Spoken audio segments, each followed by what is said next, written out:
Bismillahirrahmanirrahim. Assalamualaikum warahmatullahi wabarakatuh. Alhamdulillahirabbil alamin wassalatu wassalamu ala asrofil anbiya'i wal mursalin sayyidina Muhammadi wa ala alihi wa sahbihi wa karabatihi wa ila ahlil baitihi ajma'in amma ba'du. Salam sejahtera bagi kita semua penonton daripada video ini dan juga khususnya bagi mahasiswa di pendidikan bahasa Arab yang mengikuti mata kuliah magang 2. Pada kesempatan kali ini kita akan melanjutkan materi pembelajaran kita yang telah kita laksanakan pada pertemuan sebelumnya, yakni tentang pengembangan bahan ajar. Pada kesempatan kali ini kita akan membahas tentang teknik pengembangan evaluasi pembelajaran.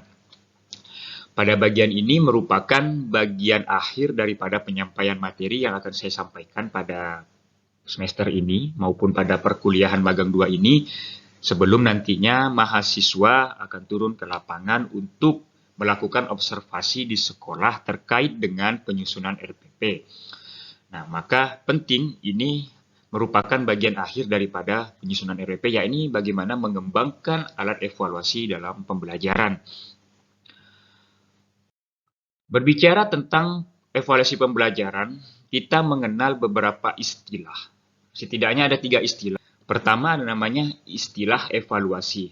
Perlu diketahui bahwa evaluasi tersebut merupakan proses penentuan keputusan tentang kualitas suatu objek atau aktivitas dengan melibatkan pertimbangan nilai berdasarkan data dan informasi yang dikumpulkan, dianalisis, dan ditafsirkan secara sistematis. Nah, dari pengertian tersebut, dengan kata lain, evaluasi ini merupakan suatu proses yang dilakukan secara sistematis dengan mempertimbangkan berbagai hal yang merupakan komponen-komponen dalam pembelajaran, dari mulai tujuan pembelajaran hingga sampai bahan ajar, strategi, hingga sampai akhir dari proses pembelajaran. Evaluasi ini merupakan komponen untuk mengukur sejauh mana tujuan pembelajaran yang telah disusun oleh guru itu dapat tercapai. Di dalam evaluasi pembelajaran juga kita biasa mengenal istilah yang namanya pengukuran. Pengukuran itu berupa prosedur pengumpulan data dan informasi numerik yang diperlukan sebagai salah satu pertimbangan pengambilan keputusan dalam evaluasi. Jadi pengukuran ini data-data yang bersifat numerik yang menjadi ukuran untuk memberikan penilaian terhadap hasil belajar dalam evaluasi ini. Jadi pengukuran ini merupakan subkomponen daripada proses evaluasi pembelajaran. Salah satu komponen yang harus kita penuhi ketika kita melakukan evaluasi pembelajaran. Dan yang ketiga, kita akan mengenal yang namanya tes. Tes itu adalah salah satu jenis alat untuk memperoleh data numerik atau alat melakukan pengukuran terhadap hasil belajar yang dimanfaatkan sebagai salah satu pertimbangan dalam evaluasi. Nah, kalau tadi evaluasi adalah bentuk komponennya itu berbagai macam hal secara menyeluruh untuk dilakukan analisis dan melalui pengumpulan data, maka pengukuran ini merupakan salah satu bagiannya, yaitu standar penilaian yang berupa numerik yang dilakukan oleh guru. Sedangkan tes adalah instrumen butir atau biasanya dalam bentuk soal. Nah, biasanya soalnya itu bisa dalam bentuk tertulis maupun lisan yang dijadikan sebagai alat untuk mengukur daripada tujuan pembelajaran yang sudah dikembangkan. Maka ketika mengevaluasi itu perlu yang ada namanya tes sebagai alat pengukuran, indikatornya. Kemudian pengukuran itu sendiri adalah untuk menentukan derajat ataupun tingkat ketuntasan daripada hasil belajar siswa tersebut. Nah, ini perlu kita bedakan ya. Tes adalah soalnya, kemudian pengukuran itu standarisasi nilai untuk menilai suatu kemampuan ataupun hasil belajar yang dihasilkan oleh siswa. Nah, jadi ini harus ada perbedaan, maka perlu kita pahami. Saya rasa sebagian besar guru, khususnya mahasiswa, harus memahami ini, dan saya rasa kalau guru-guru yang sudah lama mengajar bisa membedakan apa itu evaluasi, apa itu pengukuran, ataupun apa itu tes. Selanjutnya kita perlu memahami namanya langkah penyusunan tes. Tes ini salah satu komponen daripada penyelenggaraan evaluasi pembelajaran. Nah, ini perlu langkah-langkah sistematis agar penyusunan tes yang merupakan bagian daripada evaluasi pembelajaran ini dapat berjalan dan disusun secara baik, sehingga evaluasi yang dilakukan itu dapat terukur sebagaimana yang diinginkan. Maka langkah-langkahnya perlu diikuti dan dilaksanakan dengan baik prosedur tersebut. Yang pertama adalah menelaah silabus atau kurikulum. Nah, menelaah kurikulum dari mulai kompetensi inti, kemudian dari kompetensi dasarnya, dan apa tujuan akhir daripada jenis kemampuan yang diinginkan dalam suatu kurikulum. Sehingga ketika melakukan tes, tidak asal melakukan, tapi memang didasarkan pada pedoman-pedoman ataupun hal-hal yang diperlukan di dalam suatu proses pembelajaran. Nah, selanjutnya adalah membuat kisi-kisi ataupun soal tes. Kisi-kisi soal tes maksud saya. Nah, pertama itu yang harus dilakukan adalah menuliskan kompetensi dasar dan indikator capaian hasil belajar yang terdapat dalam silabus ataupun kurikulum. Nah, pada proses awal kemarin, di video saya yang pertama tentang mata kuliah magang 2 ini sudah saya jelaskan bagaimana cara menyusun indikator untuk mengukur capaian hasil belajar. Kemudian yang kedua, dari membuat kisi-kisi soal ini yang kita lakukan adalah menuliskan daftar pokok atau sub pokok yang akan diujikan. Kira-kira dalam suatu tema atau materi ajar itu apa saja pokok utama daripada pembelajaran tersebut. Kemudian sub-subnya apa saja. Nah, itu harus diidentifikasi dulu. Kemudian menentukan butir soal setiap pokok ataupun sub pokok bahasan. Baru kemudian tentukan nih soal-soal setiap pokok dan sub pokok bahasan, sehingga terukur dari semua jenis materi atau yang berdasarkan indikator dan tujuan pembelajaran itu dapat terukur dengan baik. Tentu karakteristik soalnya itu disesuaikan dengan jenis dan karakteristik materinya. Kemudian menentukan bentuk soal. Nah, dalam menentukan tes ini perlu mempertimbangkan karakteristik materi sebagaimana yang saya sampaikan tadi. Nah, yaitu tes ini mengukur pemahaman misalnya tentang pemahaman mufrodat, qawaid, ataupun istima, dan juga qiraah misalnya. Nah, maka bisa digunakan bentuk tes pilihan ganda kalau untuk yang seperti ini. Kalau mufrodat, kalau qawaid, istima, ataupun misalnya qiraah, ya silahkan itu bisa saja menggunakan pilihan ganda. Namun, jika tes itu untuk mengukur kemampuan menulis, kalau untuk menulis dan berbicara itu, maka yang lebih tepat itu menggunakan bentuk tes unjuk kerja seperti mengarang, ya, dialog, wawancara, menceritakan suatu gambar melalui gambar, menceritakan sesuatu melalui gambar, peristiwa atau pengalaman, atau pidato dan lain sebagainya. Kalau itu terkait dengan misalnya maharoh al-kitabah atau maharoh al-kalam. Ya, jadi disesuaikan kalau karakteristik materinya itu tentang maharotil kalam atau al-kitabah, maka tidak tepat misalnya menggunakan soal-soal pilihan ganda tersebut. Kalau al-kitabah itu bagaimana kemampuan menulisnya, atau menggunakan maharotil kalam, maka meminta siswa untuk mengungkapkan bagaimana tata cara berbicara dalam bahasa Arab, begitu. Selanjutnya yang ketiga adalah menuliskan butir soal dan pedoman penilaian atau pemberian skor. Nah, ini termasuk dalam pengukuran ya. Masuk dalam kategori pengukuran. Menuliskan butir soalnya itu adalah termasuk dalam instrumen tes. Kemudian pedoman penilaiannya itu atau pemberian skornya itu adalah alat ukur untuk menilai hasil kerja siswa nantinya. Nah, penulisan butir soal ini harus mengacu dan sesuai dengan kisi-kisi soal yang telah dibuat sebelumnya. Artinya kisi-kisi soal yang dibuat sebelumnya tadi itu harus menjadi acuan untuk membuat pedoman penilaian atau pemberian skor. Nah, di samping itu penulisan soal juga harus memperhatikan rambu-rambu penulisan soal agar tidak banyak dilakukan revisi, agar berjalan dengan baik. Selanjutnya baru kita melakukan telaah butir soal. Menelaah butir soal ini dilakukan untuk memperbaiki kekeliruan atau kesalahan yang mungkin masih ditemukan dalam penyusunan soal. Nah, sehingga dapat dilakukan revisi yang diperlukan. Nah, telaah soal ini akan lebih baik jika dilakukan oleh orang yang ahli di bidangnya atau teman sejawat yang menurut kita memiliki kompetensi dalam bidang tersebut, agar dapat bisa memberikan telaah atau penilaian itu secara lebih cermat dan juga objektif. Nah, jika dimungkinkan ya, telaah soal ini sebaiknya dilakukan oleh lebih dari satu orang agar saling melengkapi dan lebih meyakinkan. Jadi ada perbandingan nanti. Kemudian yang kelima adalah melaksanakan uji coba soal tes. Nah, melaksanakan uji coba soal tes ini diperlukan agar soal tes tersebut benar-benar baik dan dapat dipertanggungjawabkan.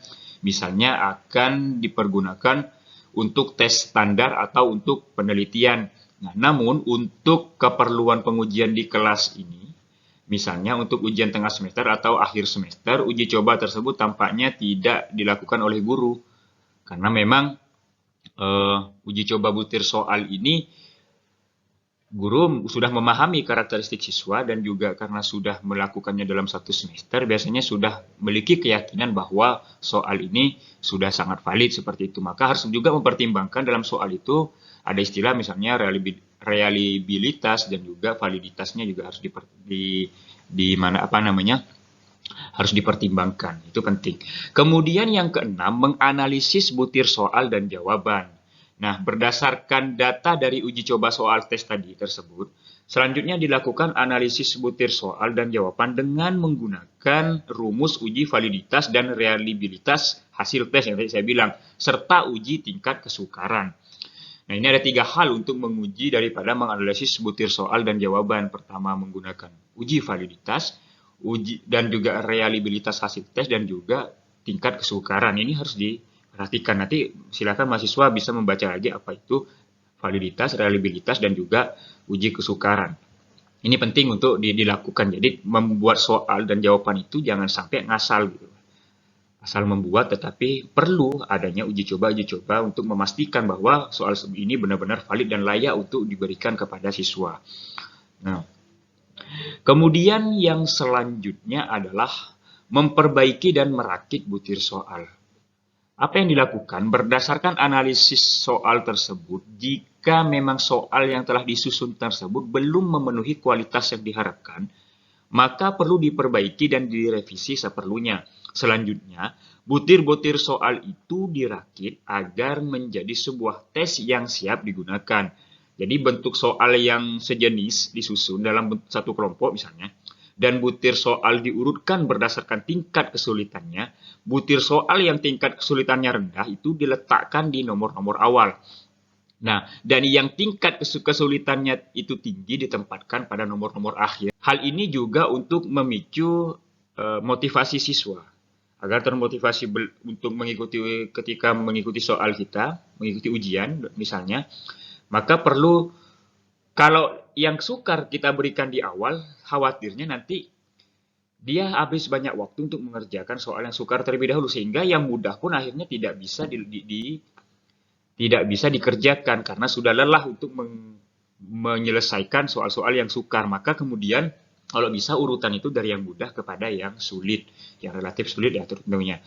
Kemudian barulah kita melaksanakan tes. Nah, melaksanakan tes ini agar tes tersebut dapat memberikan nilai yang benar, maka dikerjakan tentunya ya dengan jujur. Nah, itu mekanismenya nanti guru bisa atur di dalam kelas seperti apa untuk memastikan tingkat kejujuran siswa dan sesuai dengan ketentuan yang telah digariskan. Nah, pelaksanaannya harus sebaik mungkin dengan pengawasan yang cermat tetapi tidak mengganggu konsentrasi peserta didik. Nah, ini harus dipertimbangkan. Kadang-kadang kita terlalu melakukan pengawasan yang tidak benar, kadang-kadang siswa juga merasa stres dengan hal tersebut, tetapi tetap saja bentuk pengawasan itu diperlukan. Yang terakhir dari proses langkah-langkah prosedur penyusunan tes ini adalah menafsirkan hasil tes.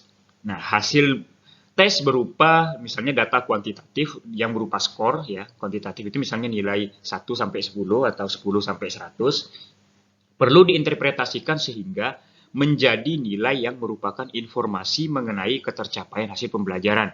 Misalnya nilai 1 nanti kita buat instrumen 1 atau sampai 4. Kalau 1 itu kategorinya apa, 2 apa, 3 apa dan 4 itu apa. Nah, itu harus diinterpretasikan meskipun dia dalam bentuk numerik.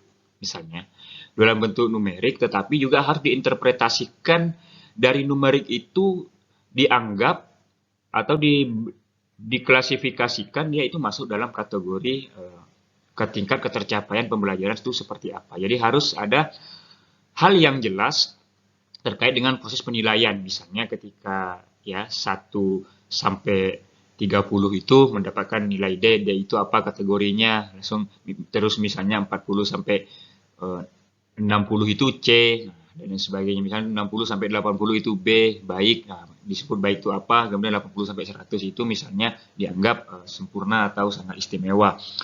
Atau A ya, biasanya nilai klasifikasinya demikian. Maka itu harus diinterpretasikan untuk dari hasil tes ini. Harus ditafsirkan secara jelas kira-kira hasil belajar siswa ini masuk pada tahap ataupun kategori yang mana.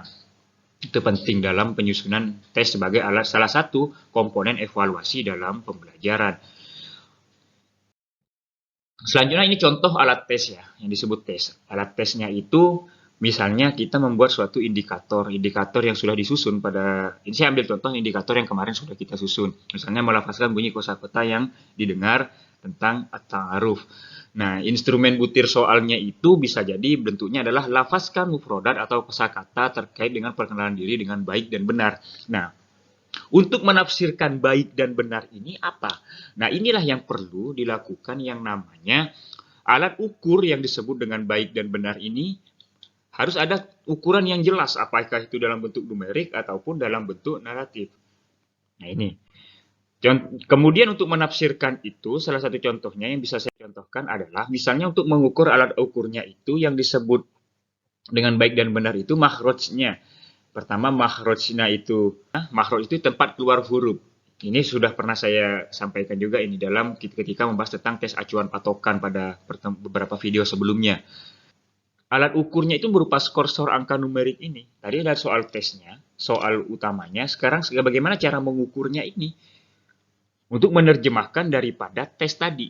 Sehingga harus memiliki alat ukur. Alat ukurnya itu misalnya ketika dalam sisi makhrajnya, dalam aspek makhrajnya itu, ketika dia sudah tepat maka diberi skor 4. Ketika cukup tepat masuk dalam kategori nilai 3. Ketika kurang tepat dalam kategori nilai skor 2. Tidak tepat juga 1. Pelafalan, nah, sudah tepat kita beri 4 dan lain sebagainya sampai kelancaran. Nah, ini tentu karakteristik ini berdasarkan pada mengacu kepada tadi indikator dan juga butir soalnya. Jadi ketika membuat alat ukur ini juga mengacu kepada indikator-indikator yang sudah kita susun. Jadi membuat butir soal itu tidak kita asal membuat dan sesuai dengan keinginan kita, tetapi memang berdasarkan alat ukur yang tepat. Jangan sampai kita mengukur sesuatu itu dengan atau ukuran yang salah. Contohnya, ketika kita ingin mengukur luas kamar kita, luas bangunan di kelas kita, tempat kita belajar, tentu menggunakan alat ukur yang berupa meteran. Tidak mungkin kita menggunakan timbangan, karena memang alat ukurnya itu bukan seperti itu, dan memang tidak tepat kalau kita mengukur luas halaman ataupun luas ruangan itu menggunakan timbangan, karena memang bukan satuan alat ukur yang tepat. Maka ketika kita menyusun alat ukur ini harus tepat sesuai dengan kompetensi yang diinginkan, sehingga ketika menafsirkan hasil tes itu juga tepat akhirnya. Sehingga hasil belajar siswa itu benar-benar dapat diukur dengan baik. Seperti saya analogikan tadi, kalau mengukur luas bangunan tentu menggunakan meteran, bukan menggunakan alat timbangan, alat berat. Seperti timbangan untuk mengukur berat daripada misalnya gula, beras, dan lain sebagainya. Nah, jadi inilah salah satu contoh ya. Ini dari salah satu contoh soal. Satu soal ini untuk mengukur dan alat ukurnya menggunakan satu alat ukur. Bisa jadi misalnya untuk dua soal itu menggunakan alat ukur yang sama. Maka lihat dulu karakteristik soal, butir instrumen tadi apakah sama apa tidak. Apakah karakteristiknya sama? Kalau karakteristiknya sama bisa jadi sama, tapi kalau karakteristiknya berbeda tentu menggunakan alat ukur yang berbeda. Ini harus dipahami. Alat tes ataupun soal tes dan alat pengukuran ini merupakan komponen yang paling, maksud saya adalah salah satu komponen dalam evaluasi pembelajaran. Tentu memaknai evaluasi pembelajaran itu tidak hanya sekedar bagaimana mengevaluasi dari sisi hasil belajar di akhir daripada siswanya saja. Tentu ketika kita mengevaluasi pembelajaran itu perlu dilakukan yang namanya evaluasi secara menyeluruh terkait dengan proses awal hingga pada proses akhir pembelajaran, dari mulai perencanaan, pelaksanaan hingga sampai pada akhir pembelajaran. Yang harus dievaluasi juga bagaimana tata cara kita mengajar, bagaimana media yang kita gunakan, dan apakah RPP yang kita susun ini apakah sudah tepat. Nah, ini penting juga untuk menjadi perhatian kita dalam mengevaluasi pembelajaran. Apa yang saya contohkan pada kali ini di dalam video ini adalah bagaimana cara mengukur hasil belajar siswa, mengevaluasi hasil belajar siswa dari sisi misalnya menggunakan alat ukur tes dan juga alat pengukuran yang biasa digunakan kita di sekolah ataupun ketika melaksanakan proses pembelajaran. Tapi hakikatnya adalah evaluasi pembelajaran itu juga mengevaluasi bagaimana kinerja guru dalam melaksanakan pembelajaran agar terjadi perubahan di kemudian hari ataupun pada pertemuan-pertemuan selanjutnya, sehingga kualitas pembelajaran itu bisa semakin baik dan semakin baik lagi. Baiklah mahasiswa sekalian, sampai di sini penjelasan saya tentang evaluasi pembelajaran. Semoga bermanfaat bagi kita semua. Saya sadari bahwa masih banyak kekeliruan dan juga kekurangan dari apa yang saya sampaikan.